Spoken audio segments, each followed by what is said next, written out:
Oke, selamat pagi. Assalamualaikum warahmatullahi wabarakatuh. Salam sejahtera buat kita semuanya. Semoga teman-teman selalu dalam keadaan sehat ya. Dalam keadaan sehat, berpikiran positif ya, dan terus selalu untuk menentukan tujuan ke depan. Ini bagi teman-teman yang sekarang sedang kuliah ini kan semester 7 ya, semester terakhir ya. Anda sudah masuk ke masa-masa akhir sebagai seorang mahasiswa. Jadi teman-teman mulai sekarang ya harusnya bisa dimulai sejak dulu-dulu ya. Bisa mulai menentukan langkah Anda setelah Anda lulus. Ya, ini kalau misalnya Anda pengen cepat lulus, pengen segera lancar skripsinya, pengen segera lancar P3-nya, tidak hanya berpikir soal untuk skripsi dan P3, tapi juga berpikir apa yang akan Anda lakukan setelah Anda lulus nanti. Karena ketika Anda lulus, mungkin kebanggaan hanya sesaat ya, tapi setelah itu Anda akan dihadapkan pada suatu tantangan baru, teman-teman. Ketika Anda sudah lulus, Anda akan masuk ke dalam tahapan berikutnya yang bisa dibilang lebih menantang ketika Anda kuliah, selama Anda kuliah tentunya. Dan saya harap teman-teman juga sudah mulai menentukan targetnya. Besok ketika Anda sudah lulus, apa yang mau dilakukan, langkah-langkah apa yang mau dikerjakan.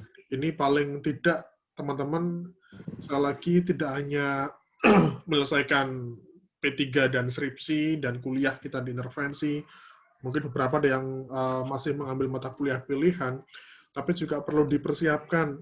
Karena setelah Anda lulus, lepas dari universitas, ya Anda seperti kembali ke nol lagi. Anda harus segera menentukan langkah Anda ke depan. Oke, kalau terkait dengan pekerjaan teman-teman, sambil sharing ya, ini kan teman-teman yang di jurusan psikologi, seharusnya udah tahu ya, besok kalau misalnya Anda lulus, pengen jadi apa. Nah, kalau mungkin dari saya lebih menggambarkan dari sisi psikologi industrinya, teman-teman. Dari psikologi, dari PIO. Jadi besok teman-teman, kalau misalnya Anda mau kerja di bidang PIO, psikologi industri dan organisasi, ruang lingkup kerja Anda itu di perusahaan atau di organisasi. Bisa perusahaan, bisa instansi, bisa semacam lembaga, atau bisa bekerja di suatu konsultan atau biro psikologi. Nah, kalau misalnya teman-teman kedepannya pengen buka biro sendiri, kedepannya pengen bikin kantor sendiri, pengen buka lembaga sendiri, pengen profesional di bidang konsultan, ya Anda perlu menempuh pendidikan lagi, ambil S2, profesi.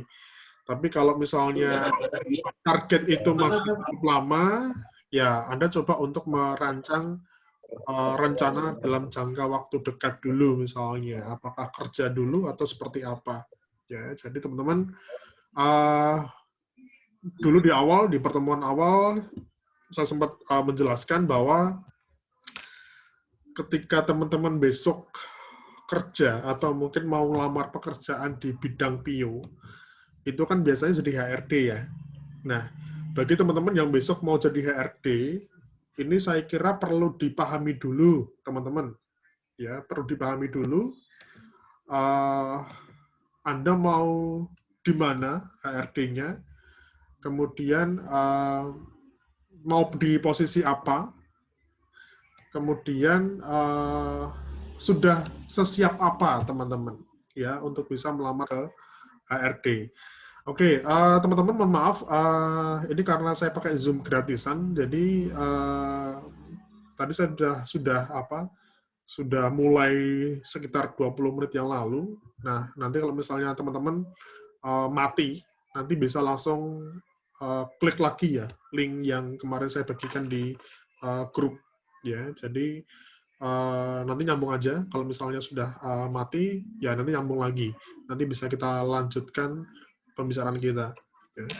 Oke, teman-teman, kalau misalnya besok pengen jadi HRD, sekali lagi saya coba kasih gambaran ya. HRD itu kan ada dua jenis, teman-teman. Ada HRD generalis, HRD secara umum, dan HRD spesialis. HRD khusus. Ya, jadi kalau HRD umum, HRD generalis, itu teman-teman nanti akan mengerjakan semua bidang di HRD. Tapi kalau hanya HRD spesialis, HRD khusus, Anda hanya mengerjakan satu bidang HRD saja. Ini juga perlu dipahami bareng-bareng bahwa pekerjaan HRD itu banyak banget, teman-teman. Ya, banyak sekali. Ya, dimulai dari merekrut karyawan, melakukan seleksi, kemudian nanti juga teman-teman ada bidang pekerjaan pelatihan dan pengembangan karyawan. Kalau kemarin yang ngambil mata kuliah psikologi pelatihan, seperti itu teman-teman, Anda ngajar, bikin program pelatihan, kemudian melakukan evaluasi, kemudian ada bagian personalia. Bagian personalia lebih ke kontrak ya, ngurusi kontrak, ngurusi absensi, ngurusi gaji, ngurusi BPJS, dan sebagainya. Jadi lebih ke administrasi. Kemudian ada bagian pengembangan organisasi, ya, atau intervensi organisasi. Jadi memang di satu perusahaan itu ada satu bagian khusus, ya. Penyebutannya bisa bagian OD, Organizational Development, atau bagian pengembangan organisasi. Jadi tugasnya, kalau di bagian, kalau mungkin untuk rekrutmen seleksi, sudah paham lah ya. Ini kemarin yang sempat ngambil mata kuliah rekrutmen seleksi, Anda melakukan rekrutmen, kemudian melakukan seleksi karyawan. Kemudian kalau misalnya di bagian pelatihan pengembangan, ya Anda bikin program pelatihan. Kemudian kalau di bagian personalia tadi ya, lebih ke administrasi. Nah, di bagian pengembangan organisasi, ini teman-teman nanti akan melakukan asesmen, kalau tugas sebenarnya ya di perusahaan. Jadi teman-teman akan melakukan asesmen, akan melihat atau menganalisa permasalahan-permasalahan yang muncul pada karyawan sebagai akibat pengembangan atau mungkin perubahan organisasi. Jadi teman-teman, kalau saya lihat memang di sini kan memang sebagian besar belum pernah bekerja, ya. Jadi belum pernah bekerja, belum terlalu memahami situasi kondisi di kantor seperti apa, belum terlalu memahami permasalahan yang dialami oleh karyawan seperti apa di perusahaan. Jadi teman-teman, sebagai gambarannya, kalau di perusahaan swasta, ini bagi besok ya, ini persiapan buat teman-teman kalau misalnya besok mau kerja.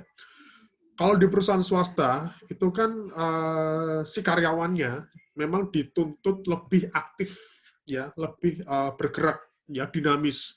Karena kalau di perusahaan swasta memang dia punya banyak kompetitor, teman-teman. Kalau misalnya katakanlah ambil contoh nih, sesuai di gambar ya, ada perusahaan retail, ya, sebut aja Alfamart misalnya. Perusahaan retail di Indonesia itu kan banyak sekali, nggak cuma Alfamart, ya, ada Indomaret, ada Alfamidi, ada Circle K misalnya, kemudian mungkin juga ada beberapa perusahaan retail lokal. Artinya ini kan perusahaan yang punya bidang yang sama, ya, dengan bidang yang lain. Ada kompetisinya, ya, ada kompetisinya. Kemudian ada bagaimana si perusahaan mengusahakan untuk bisa memenangkan persaingan. Nah, pada akhirnya perusahaan tersebut terus bergerak, ya, ngikuti perubahan zaman.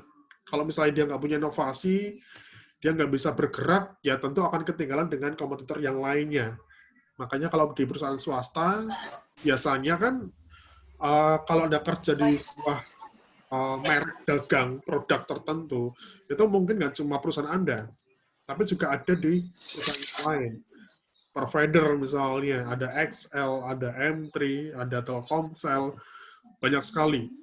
Kalau misalnya katakanlah untuk produk mie instan misalnya, ya ada Indomie, ada Supermie dan sebagainya, banyak kompetitornya. Itu yang menjadi fokus kita akhirnya, teman-teman. Karena perubahan organisasi, karena perkembangan organisasi, perusahaan yang semakin dinamis, pada akhirnya banyak karyawan yang tidak sanggup untuk menyesuaikan perubahan perusahaan, perubahan organisasi. Pada akhirnya muncul beberapa permasalahan, teman-teman, yang dialami oleh karyawan, seperti stres kerja misalnya, kemudian banyak karyawan yang akhirnya tidak bisa mengikuti ritme, produktivitas, disiplin, kemudian banyak yang turnover, ya, kemudian bermasalah soal komitmen, loyalitas, dan sebagainya. Itulah yang jadi fokus pekerjaan di bagian pengembangan organisasi ini, teman-teman. Jadi teman-teman besok kalau misalnya kerja di perusahaan HRD, kemarin kalau nggak salah sempat saya share ya di grup ya, ada bagian namanya OD, Staff OD, Organizational Development, itu tugasnya seperti itu. Anda menganalisa, melakukan observasi, kemudian mungkin melakukan wawancara atas permasalahan-permasalahan yang muncul dalam organisasi. Kemudian teman-teman tidak hanya menganalisa masalahnya, tapi juga teman-teman mencoba untuk menyelesaikan kasusnya dengan menggunakan beberapa rancangan intervensi. Itu gambarannya, teman-teman. Jadi biasanya kalau semakin kecil sebuah perusahaan, kalau masih skopnya masih kecil ya, masih skalanya masih skala kecil, itu biasanya HRD-nya itu generalis. Jadi 1-2 orang saja di perusahaan, tapi menggarap semuanya. Tapi kalau perusahaannya semakin besar, itu biasanya HRD-nya banyak, spesialis. 1-2 orang itu hanya mengurusi bidang tertentu saja, teman-teman. Jadi makanya nggak heran kalau HRD di perusahaan yang besar, itu satu bagian HRD bisa sampai puluhan orang. Karena sangat banyak tenaga kerja SDM yang harus ditangani oleh HRD. Itu yang menjadi ruang lingkupnya ya, teman-teman, ketika besok teman-teman mau melamar sebagai HRD. Nah, di intervensi ini, di praktikum juga, kita akan coba berlatih, ya, melatih teman-teman, nanti juga kita akan ada diskusi, melatih bagaimana kita bisa menjadi seorang konsultan atau HRD di bagian OD itu sendiri, teman-teman. Makanya teman-teman, besok sebelum Anda benar-benar terjun kerja di HRD, saya harap juga teman-teman memahami dulu ya konteks permasalahan-permasalahan yang bisa muncul. Ya, seperti itu.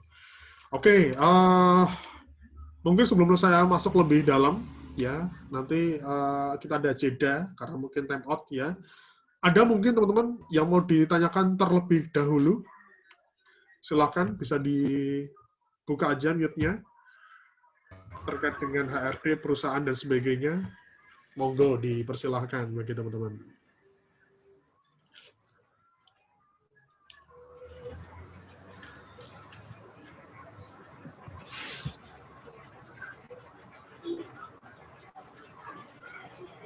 Oke, ada teman-teman?